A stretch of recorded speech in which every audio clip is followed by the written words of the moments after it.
Good afternoon, everyone. I'm pleased to be here to provide an update on COVID-19. Dr. Hinshaw is taking some much deserved time off this week to attend today's update, but will be back next week. But we'll be back. Today, the numbers I'm sharing are from Tuesday, March 22nd to Monday, March. As always, the detailed breakdown of data is available at Alberta.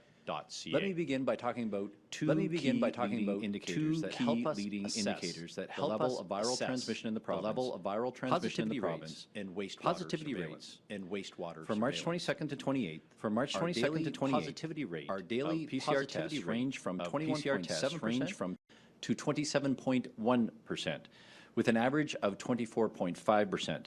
This is a slight increase from the 22% average in the previous 7 days.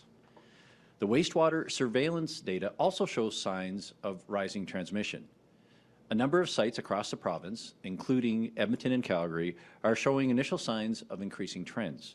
However, as we know, wastewater data can be highly variable, so we will continue to monitor these levels and other leading indicators in the coming days and coming weeks. Given that we have lifted the vast majority of public health measures over the last 7 weeks, it is not unexpected that we are seeing a slight increase in transmission of COVID across the province. There are simply more opportunities for the virus to spread as more and more people work from the office, return to traveling, socialize in various settings, and resume their regular routines. This is especially true as BA2 Omicron subvariant is a dominant strain in Alberta and is shown to be more transmissible than BA1. Our lab has found that around 70% of all positive PCR test samples are now BA2. Fortunately, the available evidence does not so far suggest that it causes more severe illness than the previous Omicron strain. At this point, we continue to have capacity in the health system to address the other surgical and medical needs of Albertans. Since our update last week, hospitalizations have remained stable. There are currently 964 people in hospital with COVID-19, including 47 in the ICU. Sadly, lives are still being lost to this disease. Over the last week, 30 deaths related to COVID-19 have been reported to Alberta Health. This averages just over 4 per day. My deepest sympathies go out to the loved ones of these Albertans. My sympathies are also with anyone who has lost someone they care about, no matter the cause. Even as we transition our approach to managing COVID, we know that the virus is still very much with us. It can still cause serious illness, complications, and even death for some Albertans. That's why we continue to promote vaccination, encourage individuals to make decisions that best suit their unique situation and risk tolerance, and invest in treatments like Paxlovid. As you may recall, Paxlovid is the first COVID-19 treatment approved by Health Canada that can be taken orally at home. It was first approved for use in Canada in late January, but due to limited supply, it was initially only available at 135 pharmacies across the province. I'm pleased to report that as supply has increased, beginning this Friday, any interested pharmacy in Alberta will be able to order Paxlovid treatments to dispense Paxlovid to eligible Albertans who have met the clinical criteria. As a reminder, Albertans who meet the eligibility criteria, which is available only by prescription, must call HealthLink to access the treatment. Staff will ask screening questions to confirm eligibility and arrange the next steps for getting the most appropriate COVID-19 treatment. Please do not call pharmacies or physicians directly to get a prescription, as they will be unable to give it to you. Paxlovid must be started within 5 days of symptoms, so if you are eligible, do not wait to see how things develop. Call HealthLink as soon as possible. If you aren't sure if you are eligible, visit the AHS website to read the criteria. While Paxlovid continues to be an option to prevent mild or moderate cases of COVID-19 from progressing to severe disease, it is not a substitute for vaccination. Vaccination remains the most effective way to prevent severe cases of COVID-19 and reduce the risks that come with getting infected. So if you have not received every dose available to you, please do so as soon as possible. If you have a child that still needs a COVID-19 vaccine dose, try to take advantage of the last day of extended AHS clinic hours and walk-in appointments tomorrow. A complete list of clinic locations and hours is available on the AHS website. Now, if you can't make it tomorrow, don't worry. Many pharmacies, clinics, and physician offices across Alberta can administer the pediatric vaccines by appointment. A complete list, again, is available on the Blue Cross website. Finally, I want to encourage all Albertans to pick up rapid test kits from their local pharmacy. As we're out and about and exposed to more people, it's a good idea to have tests on hand if we develop symptoms. The kits are free, and it's easier to get now more than ever, as you no longer need to show your Alberta healthcare card to pick them up. Once again, I'd like to thank all of our healthcare providers, our doctors, our nurses, those working in hospitals and volunteers for continuing to provide tremendous care for all Albertans through the last 2 years and through the most recent Omicron wave. Thank you, and now I'll take questions. Thanks, Minister. No one in the room here with us, but I think a couple of reporters waiting on the phone, so we'll go to the first caller, please. Jeff Slack, City News. Hi there. Just wondering, with BA2 as the dominant strain now, and you were just mentioning that we are seeing sort of small increases in trends, do you think we're going to enter a sixth wave, or have we already entered a sixth wave? We're going to have to wait and see. If we look at other jurisdictions, around the world and across the country, we have seen an increase in BA2, like an increase in cases. What remains to be seen is how big that wave will be, and then what the impact will be on our healthcare system. But as indicated by Dr. Tam in Canada, the expectation is that we may see a rise in cases, but we're still going to have to see what that how that may impact our healthcare center or our healthcare system. I can say there's our wastewater data is sort of the one of the leading indicators. We are seeing a slight initial uptick in particularly in Calgary and Edmonton, but there's high variability in that, so we're going to have to watch and over the next days and weeks to see whether or not that is going to continue to rise. Thanks, Minister. Jeff, a follow-up?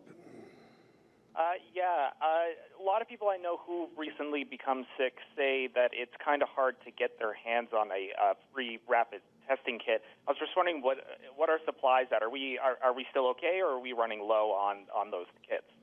Yeah, I don't have the exact numbers in front of me. We can get that to you. My understanding is that we have significant supplies that are in that we have distributed to pharmacies across the province, but we'll get you the exact numbers. I haven't heard any concerns yet about supplies, but we'll get you the numbers, and then we'll take a look at ensure that those numbers are also updated on the website.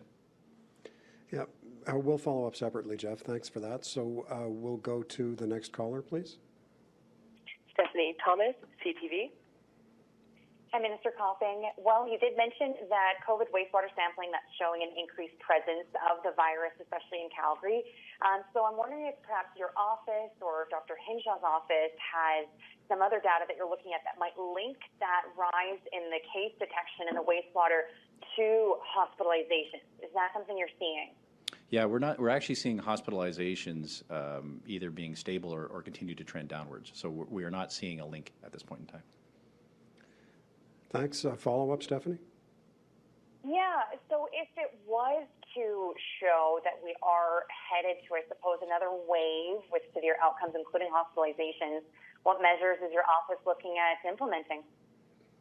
Well, we're going to have to wait and see first in terms of whether there is going to be first of all, are we at the start of another wave, one, and then two, what is the impact on hospitalizations? I do know, and again, you look at other jurisdictions, they have had an increase in BA2, which indicated there was a slight bump in cases in the community, and also a small bump in hospitalization. So there wasn't a need to actually take any measures at that point in time. So we're going to, quite frankly, we're going to have to wait and see. We'll watch. There's some other jurisdictions that are ahead of us on this. We'll watch what they are doing, and then we'll see, our own indicators of what actions we may or may not have to take. But again, it goes back to what is the severity going to be. I am comforted to some regards from a couple of points. First, we have relatively high levels of vaccination. For those over 12 plus, over 90% with at least one dose, and second doses and third doses are continuing to go up. There is some population protection from a previous infection from BA1, and we have broader access to treatment sites such as Paxlovid. So again, we're watching very carefully the numbers, and we're looking at other jurisdictions to assess the risk. Thanks, Minister. We'll go to the next caller. Alana Smith, Canadian Press. Hi, Mr. Copping. I'm hoping you can provide an update for us just on Alberta's strategy for the rollout of fourth doses. Yeah, I think Dr. Hinshaw spoke about fourth doses last week. At this point in time, for only the potentially for the immunocompromised, and not going anything further, we will rely on the expert advice from the National Committee on Immunization, as well as our Alberta Committee as well. Follow up, Alana? Sure, yeah. I'm also just wondering, are you hearing any reports of folks getting fourth doses who aren't yet eligible? And are those numbers of who's gotten fourth doses available online? So I'll have to double check. We are tracking those who are actually getting fourth doses, so we actually have those exact numbers, so we can get them to you. My recollection is that given that we don't have a total population of what is quote-unquote immunocompromised, we may not have a good percentage of that, or it may not be as accurate, but we can get you the exact numbers of the fourth doses. Thanks for that, Minister. We'll take one more caller, so we'll go ahead with the last caller. Brittany Gervais, Calgary Herald. Hi, thank you for my question. I'm just wondering if Dr. Hinshaw wasn't available for questions today, why wasn't the province's Deputy Chief Medical Officer of Health made available to answer questions instead? Well, quite frankly, we didn't feel it was necessary for today. Dr. Hinshaw will be back next week, and if there are any detailed questions that we need to provide answers to, we can get them through our Steve and through the CMOH's office, and they can provide it. Thanks, Minister. Brittany, follow-up? Yes, thank you. Just wondering, with transmission increasing, what advice does the province have right now for people as they're planning their upcoming Easter gatherings? So again, we are moving to a system of individuals living with COVID. So our first set of advice is we ask Albertans to assess their own risk, right?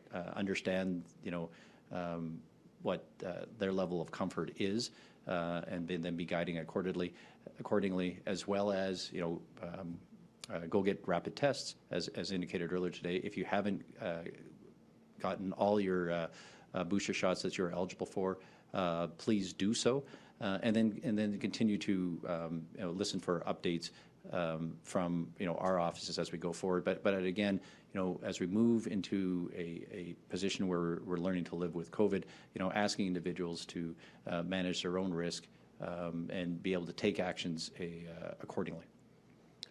Thanks very much, Minister. And thanks for reporters who called in. We'll wrap up there and see you next week. Thanks very much.